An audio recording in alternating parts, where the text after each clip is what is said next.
पाहिजे, सकारात्मक पद्धतीने म्हणते मी, पॉझिटिव्हली, टेक इट पॉझिटिव्हली. आपण इतरांपेक्षा वेगळं असलं पाहिजे.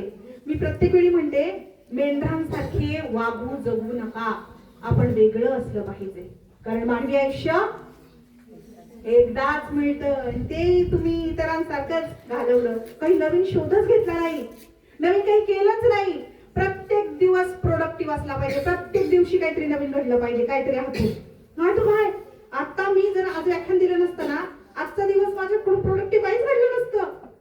कारण मी आज लिहून आलेले माझ्या डायरीमध्ये की मला हे कार्यक्रम आहे, यावर मी बोलणार आहे. मला घरी जाऊन त्याच्यावर फुली मारावी लागली असती तर मला वाईट वाटलं असतं.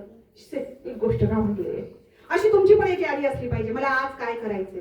नाही तर काय आहे, सकाळी उठा, दात घासा, आंघोळ करा, जेवण करा, शाळेत या, कॉलेजला या, नोकरी करा, घरी जा, जेवण करा, झोपी जा, सकाळी उठा. काय याच्यात नवीन? जनावरांचं पण रुटीन असते. माणूस बुद्धिमान प्राणी आहे, आपल्याकडे काय अधिकचं?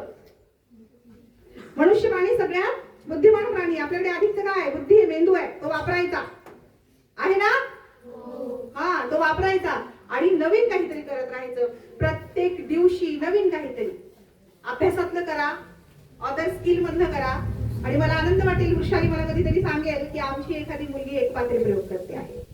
तर मी त्या दिवसाची वाट बघते, तुमच्या सगळ्यांची रजा घेते आणि थांबते. धन्यवाद.